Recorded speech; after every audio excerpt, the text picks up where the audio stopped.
pues aquí es el capítulo que también nos da la entrada a lo que es el siglo XIX, que yo diría que es la parte en que más empezó a sufrir todo este tema de la masonería y más empezó a sufrir en cuanto a persecución y sobre todo esta leyenda negra que a final de cuentas vamos a comentar. A partir aquí me gustaría remitirme, cambiarme de espacio a lo que es España y América. Obviamente la América española, ¿no? En ese entonces todavía era, vamos a decir que es la América española en vísperas de la independencia. Desde las bulas papales en España no se habían visto con buenos ojos a los masones. ¿Por qué? Pues porque creo yo que si ponemos un nivel de catolicismo, creo que el de España de ese entonces era el más alto. Pero fíjate lo que ocurre aquí. Muchos militares pertenecían a la masonería, eran masones declarados y ocurre también otra cosa, que sí estaban conspirando activamente contra la monarquía. Los militares, pero más como masones, como militares, estaban queriendo tumbar a la monarquía. ¿Por qué? Pues porque la monarquía en ese entonces de los Borbones ya estaba en franca decadencia prácticamente, ¿no? ¿Qué ocurre con Bonaparte? ¿Qué ocurre a continuación? Que viene la invasión napoleónica. ¿Y quién queda como jefe de España quién queda como reyes de España con la invasión napoleónica? José Bonaparte, conocido masón del que veníamos hablando. Entonces, pues aquí viene todo el tema de la Constitución de Cádiz, que es impulsada por masones, eso sí, que discriminaliza la masonería, que obviamente por las bulas papales ya era criminal. Esto, pues obviamente, son los granitos de arena que se van metiendo en el calcetín, sobre todo de la Iglesia Católica Española y más adelante la latinoamericana, ¿no? Se deroga la Constitución de Cádiz, regresan los Borbones, regresa Fernando VII y lo primero que hace, una de las primeras cosas que hace es prohibir la masonería.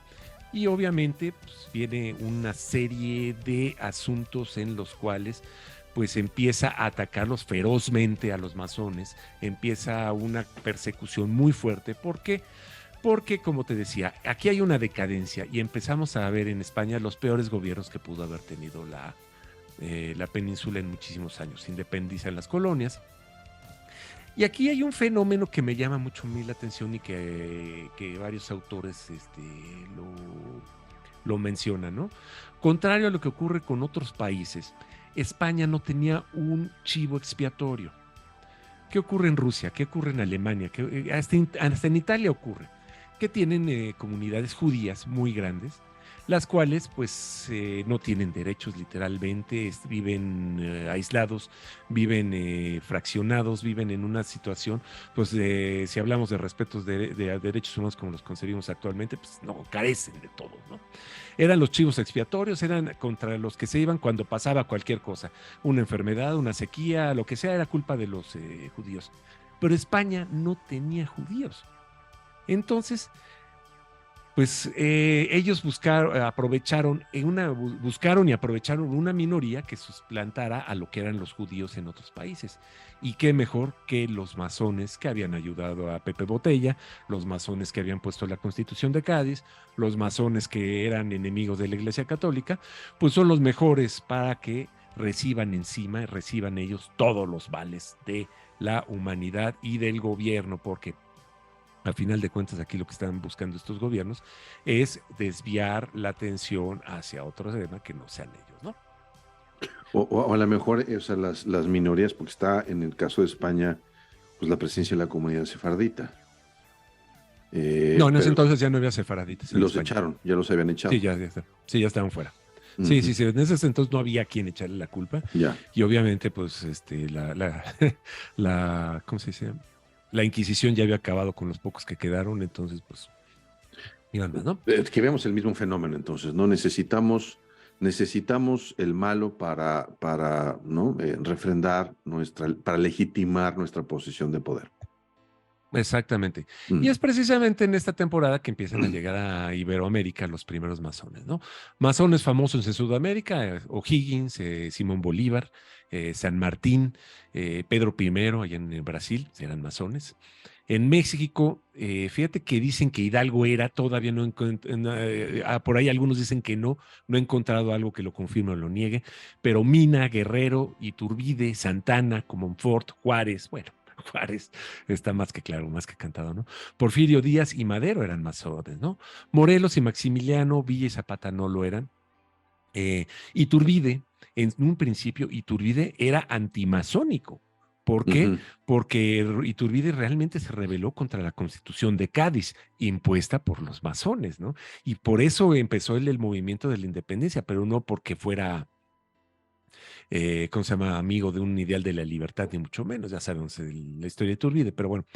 En esos entonces se viene otra nueva bula papal, esta vez a cargo de Clemente XII, y él los declara ya francamente seguidores del maligno, ¿no? Los casa directamente con el diablo, y eso tienen que ver con el demonio, y su objetivo es derrocar todos los órdenes religiosos sociales introducidos por el cristianismo. Yo lo leo de otra forma, yo lo leo como la cuestión del poder, ¿no? Y ellos como pues, a líderes del poder, pues lo que quieren es Tenerlo, tenerlo y acrecentarlo, eliminar cualquier cosa que se les ponga cualquier enfrente, amenaza, ¿no? sí. Aquí me gustaría hacer un pequeño intermedio sobre el tema de libros y de situaciones, libros más que nada, no situaciones, libros, los cuales han influido en muchas maneras lo que hoy por hoy, siglo XXI, pensamos sobre la masonería, ¿no? Y pues el primer caso es un señor que se llamaba William Morgan, allá en el estado de Nueva York, en la parte alta del estado de Nueva York. Estamos hablando en 1826. Este caso fue muy sonado en Estados Unidos en el siglo XIX. ¿Por qué? Porque este señor Morgan era un masón que renegó de la masonería, obviamente, y dijo, voy a publicar los secretos de la sociedad. Y al hacerlo, pues, generó toda una leyenda. Dice esta historia que al parecer unos masones, unos supuestos masones, lo secuestraron para evitar que él publicara este libro. Y al parecer lo mataron y arrojaron su cadáver al río Niágara. El cadáver, por cierto, nunca apareció. Pero el libro ya estaba hecho y ya estaba en manos del editor. El editor, pues nada tonto, aprovechó todo este escándalo que se dio y el libro se transformó en un bestseller. El libro que no querían que leyeran los masones, el libro prohibido, el libro que murió el autor por culpa del libro. Y bueno, pues obviamente los masones se defendieron, ellos dijeron que era un montaje que ellos ni conocían a la gente esta. Y bueno, pues se descubrió que había por ahí, perdón, se descubrieron a las personas que fueron las causantes, los asesinos de William Morgan, y fueron juzgados y sentenciados. Pero ocurre que les dieron sentencias muy ligeras, al que más le dieron 3 años por asesinato, ¿no? Empezó a correr el rumor de que el juez también era masón. Entonces el juez, cuando se identificó con ellos como masones, pues prácticamente les dio un manazo en la mano, ¿no? El caso es que esto generó una serie de protestas ahí en el estado de Nueva York, en Estados Unidos, y esto se transformó en un combustible antimasónico, ¿no? En Estados Unidos empezó a generarse una idea antimasónica que llegó incluso a afectar en investigaciones, perdón, en leyes locales, leyes estatales sobre la masonería, incluso llegó a afectar en carreras políticas de gobernaturas y demás. ¿Por qué? Porque en ese momento en Estados Unidos empezó a tomarse el tema de la masonería como una especie de pues cosa que tienes que ocultar, ¿no? Es algo que no iba a ayudar a tu carrera política, es un estigma que te iba a afectar en Ujú. tu carrera política. Y llegamos a un caso que a mí me dio mucho que pensar, ¿no? El caso de un señor que se llamó Leo Taxil, un francés. Él vivió en Europa a finales del siglo XIX. Y su caso muy particular es que él empieza su carrera, vamos a decirle de una forma lo que él hizo, siendo un rabioso anticlerical. Era él, ¿cómo se llama? Odiaba la Iglesia Católica y escribió muchos libros en contra de la Iglesia Católica, ¿no? Y en 1881 se le hace para él lo más natural del mundo unirse a la masonería, pues para seguir con esto. Pero pues, yo creo que le salió muy radical o no encontró lo que quería encontrar allá adentro, porque también se peleó con los masones, ¿no? Al parecer este cuate tenía un carácter muy volátil y quedó resentido con los masones, además de que con la Iglesia Católica. Entonces organiza todo un tema, empieza a escribir, pero organiza algo que en 1884 él dice, ¿sabe qué? Estoy arrepentido de haber atacado a la Iglesia Católica y voy a empezar a sacar lo que vi yo al interior de la logia masónica en la que estuve y voy a explicarle al mundo y voy a desenmascarar lo que pasa aquí, ¿no? Él aprovechó una otra encíclica, esta vez emitida por el Papa León XIII, en el que calificaba a los masones como partidarios de Satán, ¿no? Aquí está más que descarado. Y este señor Taxil empieza publica un libro y este libro afirma haber participado en muchas ceremonias satánicas donde departió con demonios. Él afirma haber estado con demonios, platicado con demonios. Relata encuentros con seres místicos y malignos que solamente buscaban la perdición del ser humano, ¿no? Fue un libro que reventó durísimo, se vendió muy duro. Incluso sentó las bases para muchas otras obras. De hecho, es la base para aquel libro que ahorita vamos a mencionarlo, en los protocolos de los sabios de Sion, Ah, sí, famosísimo. que fue muy famoso, pero este Taxil también se ve que le gustaba. Aquí hubiera sido un buen un showman aquí en el siglo XX, siglo XXI, porque después dijo que iba a hacer una conferencia de prensa en la cual iba a develar aún más secretos de los masones, ¿no? Y juntó a los periodistas y juntó a medio mundo, y ya estaba medio París ahí viendo qué es lo que iba a decir este señor. Y lo que dijo en pocas palabras fue, todo lo que escribí, todo lo que dije es burla. Me estoy mofando de ustedes y me estoy mofando de la Iglesia Católica, que creen que estos señores son masones, son satánicos, son muy malignos. No es cierto, no pasa nada ahí adentro. Todo lo que dije fue burla. Pero pues la cosa es que el daño ya estaba hecho. ¿Por qué? Pues porque ya estaba el libro y mucha gente, pues ya sabes que cree que es una conspiración contra una conspiración contra una conspiración, porque hubo una conspiración para decir que lo que dijo no era conspiración, pero sí era, o sea, siempre hay quien encuentra la siguiente parte, ¿no? Y con esto llegamos directamente al siglo XX. El siglo XX, pues aquí ya es un ataque muy, muy abierto contra los masones, porque siguen siendo el gran enemigo de los reaccionarios. Los primeros malos de este siglo XX pues, fueron la Revolución Rusa, ¿no? Desde Inglaterra, desde varias partes, empiezan a decir que todo fue una conspiración, pero ojo, aquí empieza por primera vez a hacerlos, equipararlos, juntarlos con los judíos. Ujú. Aquí ya se empiezan a hablar de conspiraciones judeomasónicas.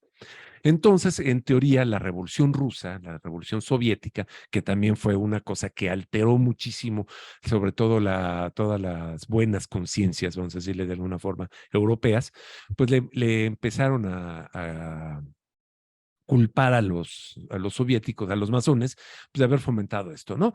Pero ya a través de un tercero, que en este caso son los judíos, ¿no? Hay que decirlo, ninguno de los principales líderes soviéticos fueron masones. De hecho, la Internacional Comunista en 1922 dijo que la masonería era un movimiento para los pequeños burgueses. Sabemos qué opinaban los soviéticos de la burguesía y lo proscribieron. Entonces, pues realmente no hay fundamento de ese lado, ¿no? Y esa La hipótesis no se siguiente, sostiene. no se sostiene porque simplemente los mismos soviéticos persiguieron a los masones y cancelaron todas las logias masónicas, las incipientes logias masónicas que ya habían estado perseguidas por los zares, pues las cancelaron literalmente de la Rusia soviética, ¿no? Pasaron sin pena ni gloria. La siguiente parte donde vemos esta combinación judeo-masónica la hace un señor que se llama Erich Ludendorff. Él es ideólogo, de los primeros ideólogos del nazismo.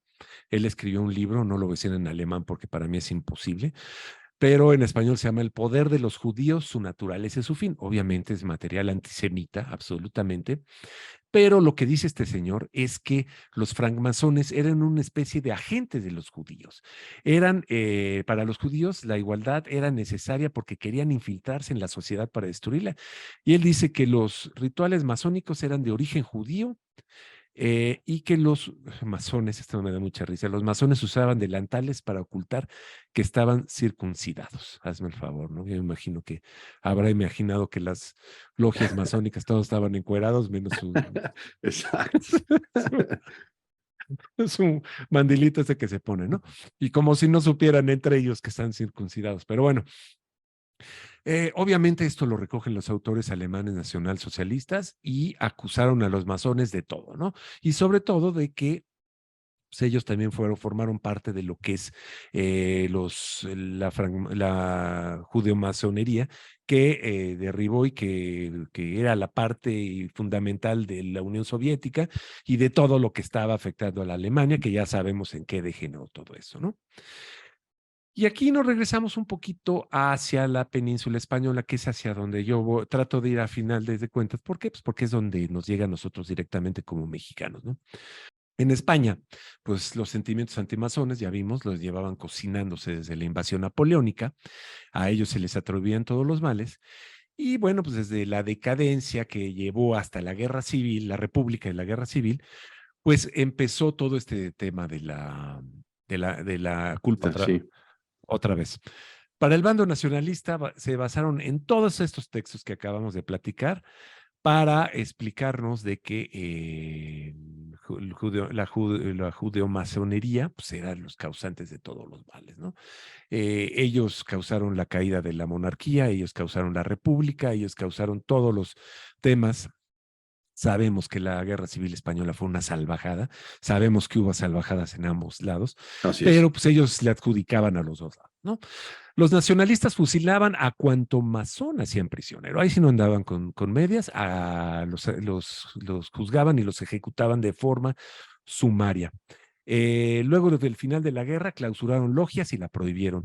Crearon leyes antimasónicas que castigaban con cárcel a los miembros de la masonería y a sus familiares. ¿Por qué? Por permitirlo. Si sabías que tu pariente era masón, pues deberías de haberlo hecho desde el principio, ¿no? Y obviamente, pues aquí se gestaba esto desde arriba.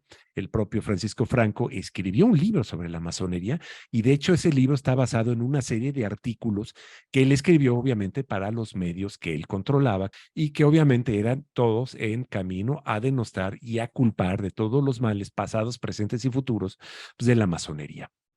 Y Fíjate para la que Iglesia española, perdón. ahorita que te escucho, no pude evitar pensar en este papel, digamos, de victimización conveniente, en donde ciertos grupos, porque estamos hablando de la iglesia como institución, esto no es un tema de disputas con la fe, sino con la institución y la manera en que la institución ejerce el poder. Porque te escucho es, bueno, persecución de masones, persecución de judíos, persecución de protestantes. Y luego ahora Sí. hay este grupo de católicos, entonces que ellos se venden como los perseguidos, ¿no? En donde sin duda hubo, ¿no? Pero Sí, es como este pleito de por la exclusividad, decir, no, yo he sido más perseguido que tú. exactamente. ¿No? Es, eh, es hasta cómico, hermano. Sí, sí, sí. A mí realmente, si no fuera tan serio en ciertos temas, se me haría de comedia. ¿Ves? Porque aquí una de las cosas de las que vi que más afectan a todo este tema es la forma en que tomaron libros como los protocolos de los sabios que simplemente se sabe que es una cosa que fue producida. Sin embargo, como dicen ahí que los masones fueron los peones de los judíos, pues ya de ahí se fueron para el real con todo este tema, ¿no? Y aquí llegamos al tema de la Iglesia Católica Española luego de la Guerra Civil, ¿no? Ellos pues, se transformaron el altavoz del gobierno en el sentido de culpar a los masones de todo lo que ocurría, lo transformaron prácticamente en un artículo de fe. Y obviamente, pues para los sectores más conservadores de la iglesia y de la sociedad, pues esto era prácticamente la ley, ¿no? En particular, los movimientos sociales de corte liberal o de corte izquierdoso o de plano comunistas, porque también hubo muchos movimientos comunistas, eran culpados directamente, ¿no? Ahí me gustaría brincar a México. México, un país donde el resentimiento ya es de más larga data. ¿Por qué? Porque aquí todo empezó con el presidente Juárez, cuando pues la revolución, perdón, la constitución de 1957, la separación de la iglesia y el Estado, todo lo que vino con la guerra de reforma, etcétera, etcétera, pues traía una serie de resentimientos terribles, ¿no? Juárez era masón, indudablemente era masón, pero pues aquí el tema era otro, ¿no? La Constitución del 17 refuerza todo este concepto de separación de la Iglesia y del Estado y, bueno, pues obviamente la sociedad actual, sobre todo una sociedad muy anquilosada luego del porfirismo, muy tolerante de la intrusión de la Iglesia Católica en muchos de los, con muchos fases de la sociedad, de la vida civil en México, pues ellos le culpan mucho de todo lo que ocurrió a Juárez, ¿no? Pero también lo culpan de lo que vino después, que obviamente terminando la revolución, pues vino el maximato, vino todo el tema de la guerra cristera y pues, nos encontramos con el segundo gran villano después de Juárez, que es el general y luego presidente, Plutarco Elías Calles. Mm. El malo Eh, favorito. es el malo favorito del siglo XX, porque el del siglo XIX es Benito Juárez. Pero vamos, es un lugar que se tiene que sustituir, Sí, ¿no? sí, claro, claro. Y sobre todo si este cuate, pues porque fíjate que me hizo hasta ponerme a leer la historia de este hombre, porque pues, es una historia con unos claroscuros muy interesantes. Pero sobre todo tú te encuentras con que él, antes que otra cosa, antes de ser masón, de comunista, socialista, lo que tú digas y mandes, era anticlerical. Era ferozmente anticlerical por muchas razones que él vivió en su vida, por el abandono, por situaciones que él vivió muy personales. Estaba en contra de la Iglesia Católica. Él sí era anticlerical, pero no por ser masón, sino por ser Plutarco Elías Calles. Esa era su situación, ¿no?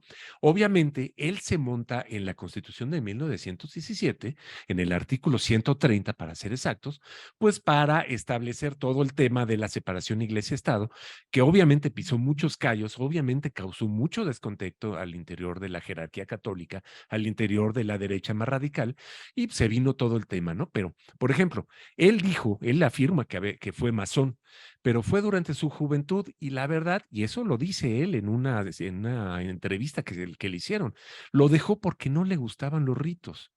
O sea, casi, casi me dan flojera los masones, ¿no? Él siempre acusó a la Iglesia Católica de alinearse con el poder y ojo, esta frase que él la dijo también, la Iglesia Católica es la principal causa del atraso del pueblo mexicano. Ya. Entonces, pues ahí está más que claro, ¿no? Obviamente, pues la guerra cristera se transforma dentro de toda su complejidad, es un movimiento muy complejo que ocurrieron muchas cosas, también ocurrieron muchas barbaridades.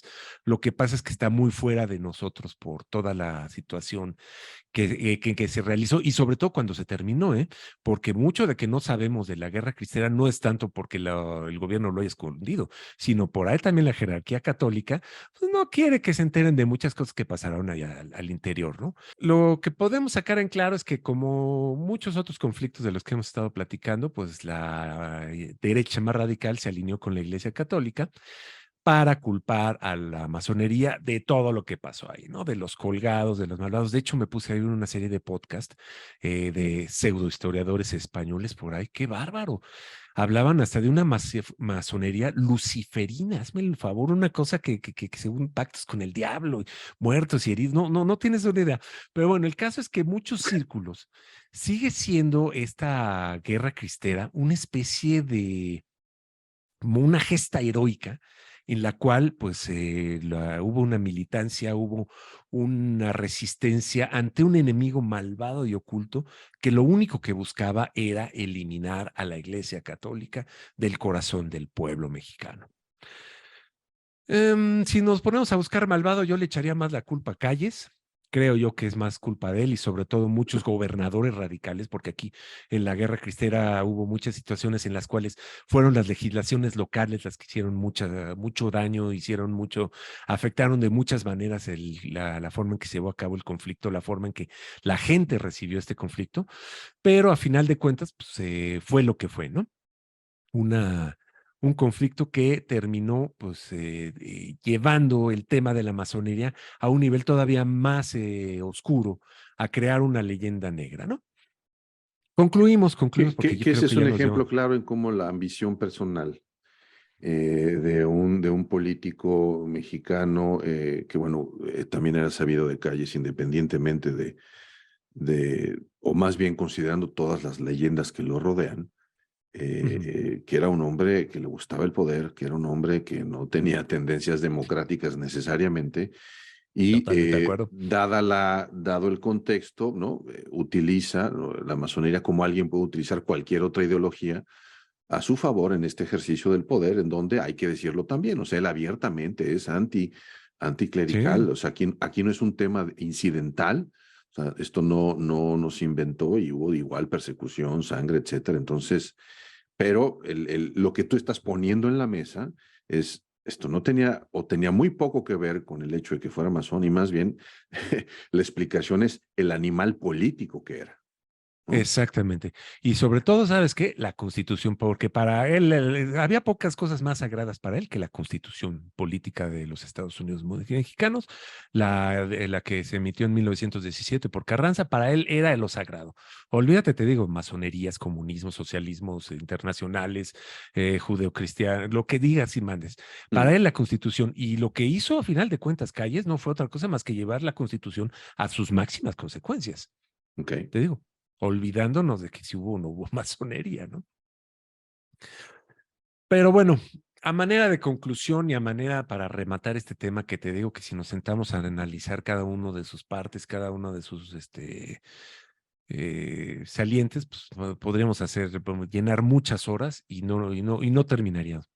Me gustaría rematar con una frase que dijo el propio Tomás Masaryk, presidente de Checoslovaquia en un periodo de la entreguerra. Y lo que dijo fue muy sencillo. La masonería ya ha cumplido su papel. En la actualidad solo es la conciencia culpable de la Iglesia Católica. A mí esto se me hace sumamente ilustrativo, ¿no? ¿Por qué? Pues porque ellos ya la cuestión de que si igualdad, libertad y fraternidad, pues eso ya lo damos por sentado, ¿no? Las constituciones actuales, los países que vivimos actuales, pues se trata de esto, ¿no? Y con esto, pues mi conclusión muy particular, quiero dejar muy en claro que esto es lo que yo concluyo, lo que para Ujú, mí es ujú. la conclusión de toda esta historia, es que la masonería es víctima de una leyenda negra. La masonería tiene muy mala fama simplemente porque primero se convirtieron en refugio y en aliados de las ideas más progresistas del siglo XVIII y XIX. Lo que decía hace rato, lo que hoy nos parece un dado, los derechos humanos, la igualdad, todo ese tipo de cosas, pues en el siglo XVIII y XIX no lo era. Había muchos sectores de la población que decían, nosotros tenemos clases, nosotros somos diferentes, hay quienes si tienen derecho a gobernar y a quienes no. Y eso pues, ya lo hemos superado ampliamente. Creo yo que pues ese fue uno de los primeros, ¿no? Ellos fueron refugio de unas ideas que hoy ya damos por sentadas todos, o prácticamente todos, porque seguramente hay por ahí quien dice que no. La Iglesia Católica era parte muy importante de ese poder establecido. Obviamente, pues los masones afectaron de manera indirecta los intereses de la Iglesia Católica. Y como buenos integrantes de todo este poder, la Iglesia Católica culpó directamente a los masones de su pérdida de poder e influencia. Pues es muy diferente el mundo, la Europa del siglo XX que la del siglo XVIII, ¿no? Y bueno, pues obviamente creó una leyenda negra para estigmatizarlos. Es decir, pues están ahorita como estamos, si hay comunismo, si hay socialismo, si hay dictadores, si hay esto, si hay, lo que haya, es culpa de los masones, ¿no? Hasta la fecha me encuentro con gente por ahí que dice que pues que si en Centroamérica, en Nicaragua están malas situaciones por culpa de los masones. Si en Chile llega un gobierno de izquierda, es culpa de los masones. Si en Brasil regresó Lula, es culpa de los masones. Vaya, los sectores de la derecha y los sectores más católicos, pues hasta la fecha siguen culpando a la masonería, pues por esta serie de cosas que pues serán o no culpa de ellos, pero pues, a final de cuentas es la forma en que va evolucionando nuestra historia, es la forma que va evolucionando la forma en que vemos las cosas. Fíjate que Armando, que quizás, no sé, no sé si llamar, como mencionaste, a los masones víctima o la masonería víctimas. Yo creo que mi interpretación por lo que al escucharte es que lograron constituirse como una sociedad, un grupo de poder. Y como grupo de Sí, poder, con unas creencias las que tú quieras, como todo grupo de poder, no importa de dónde vengan, a la hora de disputar el poder con el poder establecido, y en este caso la institución católica, pues en estas disputas, evidentemente hay intencionalidad, hay muchas cosas que salen de los temas éticos y morales, y yo creo que debe de haber algunos aspectos importantes en donde no los podemos eximir y pensar que siempre buscaron fraternidad, igualdad, etcétera, etcétera. A mí me parece que, pero me ilustra mucho lo que dices en el sentido de, hay como, me quedo con este sabor de boca, Armando. Siempre va a haber oídos para, ¿no?, las notas extremas en cualquier bando. Siempre va a haber estas audiencias dispuestas a escuchar y a tragar sin masticar estas noticias ya preconstruidas, porque es más fácil para ellos, sobre todo porque les refuerza sus convicciones. Porque el hecho de que yo sea anti algo refuerza la convicción de lo que soy. Claro. Y esto que dices de que me llama la atención, yo me quedo con esto, hermano, de a lo largo de la historia es esta búsqueda de culpables, este ejercicio permanente, ¿no?, de identificar la culpa en el otro. Y hoy lo estamos viendo en México, hoy lo estamos viendo en el caso de Estados Unidos, y déjame hacer esa comparación, que es la que más a la mano tengo ahora. Es que la figura del gran culpable, ¿no? Independientemente de lo que se haya hecho o no, ¿no?, en el caso del presidente Trump, es que exime las pifias, ¿no?, exime los excesos de la parte demócrata. Como si la parte demócrata en este caso o aquellos fueran una autoridad moral limpia, ¿no?, pura, impoluta. Y entonces nos caemos y nos vemos en este fuego, ¿no?, de posturas morales, que me parece que comprar ese boleto es bien equivocado. Y Claro. este ejemplo que tú traes a la mesa de los masones, yo lo veo así. Es un grupo que logró amasar poder, que entró a las disputas por el poder con la institución que estaba ahí en turno, y en este caso era la iglesia, así como hoy vemos otros grupos en disputa con otras instituciones, ¿no?, o otros movimientos que se quieren consolidar, y la receta sigue siendo la misma. Historias fantásticas, exageradas, mucha emotividad, muchos estómagos, hígados, pocas cabezas, en donde terminamos en temas de historias de poder, ¿no? Ahora, no me deja de fascinar o no deja de ser interesante, ¿no? Eh, que si algo me parece bien que han hecho los masones es, y con la plática que tuvimos, es mantener todavía esta parte de secrecía, ¿no?, como una especie de atractivo, ¿no?, que le habla a esas audiencias que buscan y que tienen algún confort recurriendo a estas fórmulas, ¿no? Y que no lo hayan modificado, ¿no? Ya veríamos con más investigación, y bueno, pues me parece que lo que ofreces son elementos que no buscamos convencer a nadie, que no estamos Exacto. buscando atacar a nadie, sino elementos para balancear la ecuación. Es decir, al final de cuentas, aquí están las cosas, ahora sí que cada quien concluya lo que asuma, pero bueno, que hay elementos distintos, ¿no? Porque Sí, escuchar, claro. hablarnos al ombligo, eso no sirve de nada. Así lo veo, Armando. Exactamente. Y fíjate que como reflexión final, más allá de decir si fueron o no víctimas, creo yo que lo que es aquí es el tema de el símbolo que representan hoy por hoy, ¿no? Porque Ok. si tú te metes ahorita a redes sociales, a la discusión que hay ahorita en cuanto a la política real aquí en México, todavía te Mm. encuentras con una serie de personas que siguen pensando de que el presidente de la República, por ejemplo, es masón, cosa que no es cierta, pero sigue siendo ese factor para, como bien tú lo dices, culpabilizar o arrojar ciertas características sobre una persona, ¿no? Porque más que ese símbolo te hace que cargues arriba de ti ciertas cosas, pues como es el ateísmo, como es el comunismo, como es esas series de ismos que automáticamente te da esa marca, ¿no? Y obviamente, como bien lo dices tú, ¿no? Para sentirme bien yo de que de mi lado pues estamos luchando por la parte positiva, abierta, alejada del mal, ¿no? Nosotros somos los Sí. buenos, ellos son los malos, ¿por qué? Por esto, por esto, por esto, ya los tenemos perfectamente clasificados, ya no necesitamos explicarnos por qué son malos. Ahí está la señal, ustedes ya conocen la señal, aplíquenla porque pues, esa es la buena. Y Entonces, atáquenla, ¿no? y atáquenla, ¿no? Siendo que dentro de la muchísima información que estuve leyendo ahora que estuve preparando todo esto, una de las cosas que decían es que hoy por hoy, finales del siglo XX, principios del siglo XXI, los masones son intrascendentes. Es decir, no tienen ninguna influencia, no tienen ninguna relevancia dentro de lo que es la vida política de la mayoría de los países, de la mayoría de los sistemas políticos del mundo actual. O no la que llegaron a tener. Exactamente, exactamente. Y sobre todo, ¿sabes qué? Teniendo en cuenta que es por sus integrantes, ¿no? Y creo yo que los integrantes, pues ahora sí que hay de todo, como nos decía Adrián, pues hay quien viene aquí a una cosa y hay quien viene aquí a otra cosa. Entonces, pues De acuerdo. ya Seres será por ahí. humanos finalmente. Pues muchas gracias, Armando. Muy interesante.